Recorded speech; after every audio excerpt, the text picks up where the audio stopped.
Morning students, मेरा नाम अंबिका दास है और आज मैं आपके सामने साइंस के एक ब्रांच के बारे में बात करने वाला हूँ जिसका नाम है फिजिक्स, यानी कि भौतिक शास्त्र। यूँ तो आप क्लास 9-10 में फिजिक्स के बारे में जरूर पढ़ा है, जैसे कि आपको पता है कि मोशन क्या है, यानी कि गति क्या है। कुछ इक्वेशंस ऑफ मोशन के बारे में हमने पढ़ा है, जैसे v equal to u plus a t, s equal to u t plus half a t square and v square equal to u square plus 2as। तो गति के इन समीकरणों का आपने इस्तेमाल 9 क्लास में किया होगा। साथ ही आप क्लास 10th में लाइट के बारे में पढ़ा होगा, इलेक्ट्रिसिटी यानी विद्युत के बारे में पढ़ा है। फिर आपने इलेक्ट्रोमैग्नेटिक थ्योरी यानी कि विद्युत चुंबकीय प्रेरण के बारे में, इलेक्ट्रोमैग्नेटिक इंडक्शन के बारे में पढ़ा है। ऐसे बहुत से चैप्टर्स के बारे में आप क्लास 9 और 10 में ऑलरेडी पढ़े हैं, लेकिन फिर भी क्लास 11 में जब आए हैं तो इसके बारे में और जानकारी होना चाहिए। तो जब क्लास 9-11 में नॉर्मली क्लास 11 के स्टूडेंट से ये पूछा जाता है कि फिजिक्स क्या है, तो एक यूजुअल सा आंसर मिलने लगता है कि फिजिक्स साइंस का एक ब्रांच है जिसमें हम लोग मोशन के बारे में पढ़ते हैं, लाइट के बारे में पढ़ते हैं, इलेक्ट्रिसिटी के बारे में पढ़ते हैं, वगैरह वगैरह। लेकिन ये फिजिक्स का कोई पर्टिकुलर डेफिनेशन नहीं होता है। फिजिक्स बहुत ही इम्पोर्टेंट, बहुत ही मजेदार सब्जेक्ट है, एक साइंस का ब्रांच है जो इस ब्रह्मांड में घटने वाली सारी घटनाओं के बारे में क्लियर कट और एक्यूरेट एक्सप्लेनेशन देता है। तो फिजिक्स को अगर डिफाइन करेंगे तो it is the branch of science that deals with the nature and natural phenomena, यानी कि प्रकृति और प्राकृतिक घटनाओं के बारे में अध्ययन कराने वाले विज्ञान के शाखा को हम लोग भौतिकी कहते हैं। It tells us the why and how a thing happens, and on the basis of its rules we can predict the future behavior of the event। हम लोग किसी घटना के घटने के कारण क्या है, वो घटना क्यों घट रही है और कैसे घट रही है, साथ ही उस घटना के वर्तमान के आधार पर हम लोग भविष्य के उसके प्रेडिक्शन के बारे में, भविष्य के बारे में हम लोग बातें कर सकते हैं। जैसे किसी वस्तु को हम लोग जब एक ऊंचाई से छोड़ते हैं तो वो गिरने लगती है, तो हमें पता है कि इसके गिरने के पीछे कारण क्या है। फिजिक्स का एक नियम है जिसको नाम है ग्रेविटेशन। तो ग्रेविटेशन का जो एक फोर्स है, बल है, गुरुत्वाकर्षण बल, उस बल के कारण से वो वस्तु नीचे की ओर गिरती है, ये हमें पता है। तो ये हुआ उसके कारण। साथ ही हम लोग ये जान सकते हैं कैसे गिरती है। जैसे किसी एक बॉडी को हम लोग एक सर्टेन हाइट से ड्रॉप करते हैं तो उससे नीचे आने में कितनी टाइम लगेगी और किस वेलोसिटी के साथ वो नीचे आएगा, इन सभी चीजों के बारे में हम फिजिक्स के बारे में जान सकते हैं। उसके लिए हमें फिजिक्स के इक्वेशंस को, मोशन के इक्वेशंस का इस्तेमाल करना है और इस तरह से हम उसके बारे में बता सकते हैं। तो है ना ये वाकई मजेदार सब्जेक्ट। ऐसे ही ब्रह्मांड में घटने वाली बाकी सभी घटनाओं को हम लोग फिजिक्स के नियमों के आधार पर वर्णन कर सकते हैं, एक्सप्लेन कर सकते हैं। तो आज के इस वीडियो में हम बात करने वाले हैं ब्रह्मांड में घटना घटने वाली वो मुख्य फोर्स जिसके मौलिक बल यानी कि फंडामेंटल फोर्सेस हैं, उन फंडामेंटल फोर्सेस के बारे में बात करेंगे और बात करेंगे कि फिजिक्स का कंट्रीब्यूशन टू आवर सोसाइटी क्या है, फिजिक्स में स्कोप क्या है, फिजिक्स के ब्रांचेज क्या क्या हैं और फिजिक्स का रिलेशन साइंस के अदर ब्रांचेज जैसे mathematics, chemistry, geology, geography, biology के साथ किस प्रकार का है, मेडिकल साइंस के साथ किस प्रकार का है, टेक्नोलॉजी को के साथ किस तरह का रिलेशन है। इन सब चीजों के बारे में आज के इस वीडियो में हम चर्चा करने वाले हैं। तो इस वीडियो को अंत तक जरूर देखिए और फिजिक्स के इन इम्पोर्टेंट पहलू या एस्पेक्ट को आप जानने और समझने का कोशिश कीजिए। तो अब हम लोग बात करते हैं, जैसा कि हमने डेफिनेशन में देखा था, what is physics, the branch of science which deals with the nature and natural phenomena is called physics. और फिजिक्स को क्लासिफिकेशन के बारे में हम लोग पढ़े थे, इसको वर्गीकृत करते हैं। Physics is divided in 2 classes, first one is classical physics and second one is modern physics. Classical physics क्या है? The fridge of physics before 1890 is known as classical physics. 1890 साल से पहले के जो फिजिक्स थे उसको क्लासिकल फिजिक्स कहते हैं। And modern physics, the physics after 1890 is known as modern physics. ऐसा क्यों कहा जाता है कि 1890 से पहले के फिजिक्स को क्लासिकल एंड 1890 के बाद के फिजिक्स को मॉडर्न फिजिक्स क्यों कहा जाता है? तो इसके बारे में हम तो bye 1890 the various laws governing the material universe were discovered and appeared that knowledge of this subject was complete. 1890 तक मटेरियल यूनिवर्स यानी कि पूरे ब्रह्मांड का बहुत सारे नियमों का पता चल चुका था और ऐसा समझा जा रहा था कि फिजिक्स जो है अपने आप में कंप्लीट हो चुका था, जैसे कि Newton's laws of motion and gravitation had provided the solid foundation on which science of mechanics had been raised to impressive heights. यानी कि न्यूटन के गति के नियम और गुरुत्वाकर्षण के नियम के आने के बाद विज्ञान अपने बुलंदियों तक पहुंच चुका था और इसलिए ये पूर्णता का अनुभव हो रहा था। तो पूर्णता का महसूस होने के कारण से 1890 तक जो भी फिजिक्स आए थे उसमें एक मटेरियल यूनिवर्स के नियम को उसको हम लोग एक्सप्लेन कर पा रहे थे। Maxwell developed the theory of electromagnetic radiation and explained all electrical, magnetic and optical phenomena. तो मैक्सवेल ने अपने विद्युत चुंबकीय विकिरण के बारे में जानकारी दिया, जिससे विद्युत चुंबकीय और प्रकाशीय घटनाओं को का वर्णन होने लगा। देन 1890 के बाद में क्या हुआ, there had been enormous advance in physics which marked the beginning of revolutionary concept. The thrilling discoveries posed new problems unknown to classical physics. In 1895, Rontgen discovered X-rays, and a few weeks later, Henry Becquerel announced the discovery of radioactivity. In the 1897, J.J. Thomson discovered electron, a fundamental constituent of all matters. In 1901, Max Planck developed quantum theory according to which energy is not radiated continuously but in discrete packets of energy called quanta. तो 1890 के बाद physics के दुनिया में कुछ ऐसे क्रांतिकारी परिवर्तन आए जिसके बाद लगने लगा कि उस 1890 से पहले जो फिजिक्स की जानकारी थी वो बहुत ही कम जानकारी थी, यानी कि पूर्ण नहीं थे। उनमें से कुछ थे, जैसे 1895 में रोंटजेन नाम के जो वैज्ञानिक थे उन्होंने एक्सरे का आविष्कार किया और उसके कुछ हफ्तों के बाद हेनरी बैकरेल ने रेडियो एक्टिविटी यानी कि रेडियो धर्मिता की खोज की। 1897 में जे थॉमसन ने इलेक्ट्रॉन का खोज किया, आविष्कार किया और 1901 में मैक्स प्लैंक ने क्वांटम थ्योरी का घोषणा किया। फिर 1905 में एल्बर्ट आइंस्टाइन के स्पेशल थ्योरी ऑफ रिलेटिविटी आया। तो इन सब सिद्धांतों की खोज के बाद अब लगने लगा था कि फिजिक्स में अभी काफ़ी कुछ पढ़े जाने, जानकारी लेने के, स्टडी करने को बाकी है। तो इसलिए 1890 के बाद के जितने भी फिजिक्स में जो भी आए नए नए सिद्धांत उनको हम मॉडर्न फिजिक्स में पढ़ते हैं। तो ये 1890 जो है ये एक माइलस्टोन है फिजिक्स के लिए। तो 1890 से पहले के फिजिक्स को क्या कहेंगे, उसे हम लोग ओल्ड फिजिक्स या क्लासिकल फिजिक्स के नाम से जानते हैं। और 1890 के बाद के जो फिजिक्स पढ़ते हैं, जितने भी थियरीज उसके बाद आए, उन्हें हम मॉडर्न फिजिक्स के अंडर में पढ़ते हैं। तो अब हम लोग जानते हैं फिजिक्स के ब्रांचेज के बारे में। So let us talk about the branches of physics. सबसे पहला जो फिजिक्स का ब्रांच आता है उसको हम लोग कहते हैं mechanics. Mechanics is the branch of physics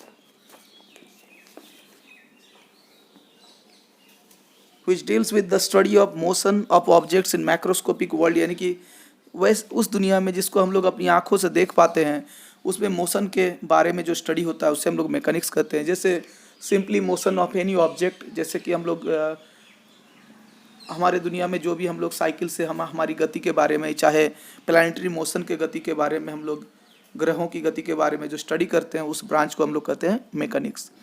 Next is thermodynamics. It deals with the disorderly motion of large number of particles. It is concerned with the change in temperature, change in internal energy, etc. तो thermodynamics भी motion के बारे में ही study होता है, लेकिन ये जो है इसमें हम लोग डिसऑर्डर मतलब अनियमित रूप से random movement of the particles के बारे में स्टडी करते हैं। ये मुख्यतः संबंधित है तापमान में परिवर्तन यानी चेंज इन टेम्परेचर के से रिलेटेड है, चेंज इन इंटरनल एनर्जी और हीट यानी कि तापमान से जुड़े हुए, उष्मा से जुड़े हुए सिद्धांतों के बारे में हम लोग थर्मोडाइनमिक्स में स्टडी करते हैं। नेक्स्ट इज साउंड और एकॉस्टिक्स, ध्वनि। It deals with the nature and phenomena of sound waves. जैसे कि हम लोग जानते हैं, इससे पहले क्लास 9 में पढ़े हैं कि ध्वनि एक तरंग है, तो उस ध्वनि तरंग का उत्पन्न होना, निर्माण होना और उसकी गति करने के संबंध में, उसके प्रकृति के बारे में हम साउंड वेव्स या एकॉस्टिक्स में पढ़ते हैं। नेक्स्ट इज लाइट और ऑप्टिक्स, जैसे प्रकाश क्लास 10 में भी आप लोग पढ़े हैं। Deals with the study of nature and propagation of light, formation of images through lenses and mirror, the working of microscopes and telescopes, etc. तो लाइट या प्रकाश चैप्टर में हम लोग क्या पढ़ते हैं, इसमें हम लोग प्रकाश की प्रकृति, उसको उसका आगे बढ़ना, उसका विचरण, प्रतिबिंब का निर्माण, फॉर्मेशन ऑफ इमेजेस थ्रू, जिस जो कि लेंस और मिरर में प्रतिबिंब बनता है, द वर्किंग ऑफ माइक्रोस्कोप और टेलीस्कोप, माइक्रोस्कोप और टेलीस्कोप किस प्रकार काम करता है, इन सब चीज़ों के बारे में हम लाइट यानी कि ऑप्टिक्स यानी कि प्रकाश जो ब्रांच है उस पर हम लोग स्टडी करते हैं। तो ये थे कुछ हमारे ब्रांचेज जो हम लोग नॉर्मली, ये सारे ब्रांचेज हम लोग क्लासिकल फिजिक्स के अंडर में स्टडी करते हैं। अब हम लोग चलेंगे उन ब्रांचेज के बारे में बात करेंगे जो मॉडर्न फिजिक्स के अंतर्गत आता है। तो अब हम लोग बात करते हैं मॉडर्न फिजिक्स के अंडर में स्टडी किए जाने वाले फिजिक्स के ब्रांचेज। तो नंबर 1 में आता है electrodynamics. It deals with the theories of electricity, magnetism and electromagnetic waves, यानी विद्युत चुंबकत्व और विद्युत चुंबकीय तरंगों के बारे में इलेक्ट्रोडायनेमिक्स के अंडर में स्टडी करते हैं। Then number 6 is relativity, deals with the theory of invariance of in nature and the motion of objects moving with a speed comparable to the speed of light। यानी कि relativity यानी कि सापेक्षवाद के सिद्धांत के ऊपर अंतर्गत हम लोग प्रकृति और वैसे वस्तुओं की गति के बारे में पढ़ते हैं जो कि लाइट के स्पीड के तुलनात्मक रूप से उसके तुलना में कम स्पीड में या उसके आसपास के स्पीड में जो ऑब्जेक्ट्स मूव करते हैं उनके वैसे मोशन के बारे में हम लोग स्टडी करते हैं। यूँ तो लाइट के स्पीड को अचीव करना इम्पॉसिबल है, तो रिलेटिविटी में हम लोग ऑब्जेक्ट्स के मोशन को स्टडी करते हैं लाइट के स्पीड के साथ कंपेयर करते हुए। Next one is nuclear physics. It deals with atomic nuclei and their properties, यानी कि परमाणु के अंदर जो नाभिक होती है और उनके नाभिक के अंदर में जो पार्टिकल्स होते हैं, प्रोटॉन एंड न्यूट्रॉन, इनके गुणों के बारे में न्यूक्लियर फिजिक्स के अंडर में स्टडी करते हैं। देन है particle physics. It deals with the subatomic particles, क्योंकि पहले ये माना जाता था कि परमाणु ही सबसे छोटी होती है, उससे छोटी इकाई कुछ नहीं होती है, लेकिन बाद में पाया गया कि उसके अंदर इलेक्ट्रॉन, प्रोटॉन एंड न्यूट्रॉन होता है। एंड देन ये पाया गया कि इलेक्ट्रॉन, प्रोटॉन, न्यूट्रॉन से भी छोटे सबएटॉमिक पार्टिकल्स होते हैं। तो उन सबएटॉमिक पार्टिकल्स के बारे में जो जिस ब्रांच में हम लोग स्टडी करते हैं, that branch is known as the particle physics. And the last one is quantum mechanics. It deals with mechanical behaviour of particles of sub microscopic world, यानी कि इससे पहले जो हम लोग क्लासिकल फिजिक्स में स्टडी करते थे, एक मैक्रोस्कोपिक वर्ल्ड, बड़े दुनिया में, ये सब माइक्रोस्कोपिक यानी कि बहुत ही छोटी छोटी वस्तुओं की दुनिया के, जैसे कि सबएटॉमिक पार्टिकल्स के बारे में हम लोग स्टडी करते हैं। तो अब हम लोग बात करते हैं relationship of science and technology. तो हम लोग का साइंस के बारे में हम लोग स्पेशली फिजिक्स के बारे में बात करेंगे और उसका रिलेशनशिप टू द टेक्नोलॉजी। तो पहले के ज़माने में आप एक जगह से दूसरे जगह तक आने जाने में हमें मुश्किलों का सामना करना पड़ता है। धीरे धीरे हमारे पास एक इंजन आया, कोयला इंजन आया, पेट्रोल इंजन आया, डीजल इंजन आया, धीरे धीरे हमारे डेवलपमेंट हुआ। तो आज के ज़माने में हम लोग जिस नॉर्मल एक डे टू डे लाइफ में अप एंड डाउन के लिए जो हम लोग इस्तेमाल करते हैं वो डीजल इंजन और पेट्रोल इंजन है। तो ये जो पेट्रोल एंड डीजल इंजन का आविष्कार हुआ, ये कहाँ से है? ये हीट एंड थर्मोडायनेमिक्स जो फिजिक्स का एक ब्रांच है उसके डेवलपमेंट के बाद आया। तो इस तरह से हीट एंड थर्मोडायनेमिक्स के डेवलपमेंट, जो कि साइंस के डेवलपमेंट के बाद वो कंट्रीब्यूट किया, वो हेल्प किया टेक्नोलॉजी को डेवलपमेंट के लिए। तो हर एक टेक्नोलॉजी जो हमारे डे टू डे लाइफ को आसान बना रहा है वो कहीं ना कहीं पर साइंस यानी कि फिजिक्स और अदर ब्रांचेज पर ही डिपेंडेंट है। जैसे कि हम लोग आज के टाइम में मोबाइल फोन का इस्तेमाल करते हैं, इंटरनेट का यूज करते हैं और इंटरनेट के जरिए हम लोग यूट्यूब देखते हैं और गूगल का यूज करते हैं और सारे जो कम्युनिकेशन के लिए हम लोग इस्तेमाल करते हैं, ये सारे डिपेंडेंट है इलेक्ट्रोमैग्नेटिक वेव्स, जो कि फिजिक्स का एक ब्रांच है। फिजिक्स में हम लोग पढ़ते हैं इलेक्ट्रोमैग्नेटिक वेव्स के बारे में, कम्युनिकेशन टेक्नोलॉजी के बारे में, जो आप क्लास 12 में पढ़ेंगे और आगे भी पढ़ेंगे। तो इन सब के डेवलपमेंट के बाद ही ये हमारा मॉडर्न कम्युनिकेशन संभव हो पाया। और ऐसे बहुत से हमारे टेक्नोलॉजी है जिनको हम लोग अगर बारीकी से अगर हम लोग उसके बारे में सोचेंगे तो देखेंगे कि फिजिक्स के किसी न किसी सिद्धांत पर वो आधारित है। तो इस प्रकार फिजिक्स का डिस्कवरी, फिजिक्स का इन्वेंशन, फिजिक्स के डेवलपमेंट से ही टेक्नोलॉजी का डेवलपमेंट होता है, और वो टेक्नोलॉजी हमारे मॉडर्न और डे टू डे लाइफ को, हमारा जो जीवनचर्या है उसको आसान बनाती है। इस प्रकार फिजिक्स का हमारे सोसाइटी को और आज के टेक्नोलॉजी पर बहुत ज्यादा अहम रोल। अब हम लोग बात करते हैं relationship of physics with the other branches of science. Physics का मैथमेटिक्स के साथ रिलेशनशिप है। फिजिक्स के बहुत से ऐसे थ्योरीज है जो आगे चलकर मैथमेटिक्स का डेवलपमेंट करने में मदद किया, जैसे कि डिफरेंशियल इक्वेशंस। फिजिक्स का रिलेशनशिप है केमिस्ट्री के साथ, बायोलॉजी के साथ, जियोलॉजी के साथ, एस्ट्रोनॉमी के साथ और अदर ब्रांचेज ऑफ साइंस के, क्योंकि फिजिक्स के थ्योरीज कुछ न कुछ टेक्नोलॉजी को डेवलप करता है, कुछ न कुछ मशीन बनाता है, और वो मशीन, वो इक्विपमेंट जाके अदर ब्रांचेज ऑफ साइंस के उसके लैब में इक्विपमेंट के रूप में इस्तेमाल होता है। जैसे एक्सरे टेक्नोलॉजी केमिस्ट्री में इस्तेमाल होता है, मेडिकल साइंस में इस्तेमाल होता है, और माइक्रोस्कोप का जो है फिजिक्स का इन्वेंशन है, जिसका इस्तेमाल हम लोग बायोलॉजिकल लैब वगैरह में करते हैं। इस प्रकार फिजिक्स के सारे थ्योरीज जिनसे किसी न किसी इक्विपमेंट का डेवलपमेंट हुआ, वो किसी न किसी रूप में साइंस के अदर ब्रांचेज में मददगार साबित होता है। इस तरह से हम लोग कह सकते हैं फिजिक्स का रिश्ता विज्ञान के हर एक ब्रांच के साथ है, और फिजिक्स के बिना विज्ञान के अन्य भागों की हम लोग कल्पना भी नहीं कर सकते। चलिए अब हम लोग बात करते हैं फंडामेंटल फोर्सेस इन नेचर के बारे में। नेचर में के ये जो फंडामेंटल फोर्सेस है, ये नेचर अपने आप लगाता है दो बॉडीज के बीच में। इसके लिए किसी भी तरह का बॉडीज के बीच में फिजिकल कांटेक्ट होना नहीं होना ज़रूरी नहीं है। ये नॉन कांटेक्ट फोर्सेस है, और ये हम लोगों के द्वारा नहीं अप्लाई किया जाता है। ऐसे 4 फोर्सेस है नेचर में। There are 4 fundamental forces in nature: gravitational force, electromagnetic force, strong nuclear force and weak nuclear force. तो ग्रेविटेशनल फोर्स यानी कि गुरुत्वाकर्षण बल के बारे में तो आप लोगों ने बहुत अच्छी तरह से पहले 9 क्लास में पढ़ चुका है। The force of attraction between any 2 objects in the universe is called gravitational force. जैसे कि न्यूटन ने अपने लॉ ऑफ ग्रेविटेशन में बताया था कि किसी भी ब्रह्मांड में मौजूद किसी भी 2 ऑब्जेक्ट के बीच में एक आकर्षण बल काम करता है, जिसका नाम है गुरुत्वाकर्षण बल।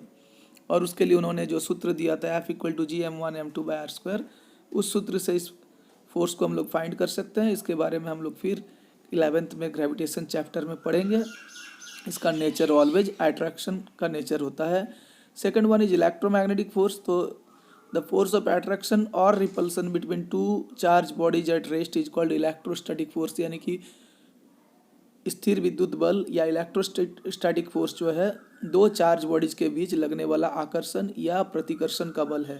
माने या इसका जो नेचर है अट्रैक्शन और रिपल्सन दोनों हो सकता है। जैसा कि आप लोग पहले से भी पढ़े हैं कि जो लाइक चार्जेज है उनके बीच में रिपल्सन, और जो अनलाइक चार्जेज है उनके बीच अट्रैक्शन होता है। मतलब कि 2 पॉजिटिव या 2 नेगेटिव चार्जेज के बीच में रिपल्सिव फोर्स एक्ट होगा, और एक पॉजिटिव और एक नेगेटिव चार्ज जो है एक दूसरे को अट्रैक्ट करेगा। ये फोर्स 2 चार्जेज के बीच में लगता है उस वक्त जब 2 चार्जेज रेस्ट के पोजीशन में हो। अब मूविंग चार्जेज जो है वो मैग्नेटिक इफेक्ट प्रोड्यूस कर सकता है, and since electric and magnetic force due two charges, charge के वजह से जो मैग्नेटिक फोर्स प्रोड्यूस होता है और इलेक्ट्रिक फोर्स, ये एक दूसरे से अलग नहीं हो सकते हैं। इसलिए दोनों के बीच में जो लगता, 2 चार्जेज के बीच में जो फोर्स लगता है उसे इलेक्ट्रोमैग्नेटिक फोर्स कह सकते हैं। जैसे 2 मैग्नेट के बीच का फोर्स या 2 चार्जेज के बीच का फोर्स। अब हमारा नेक्स्ट जो थर्ड फोर्स है उसको कहते हैं हम लोग strong nuclear force, and fourth is weak nuclear force. नाम से पता चल रहा है ये दोनों न्यूक्लियर फोर्स यानी कि नाभिकीय बल है, जो नाभिक के बीच में लगता है, यानी कि नाभिक के अंदर में जो पार्टिकल्स रहता है।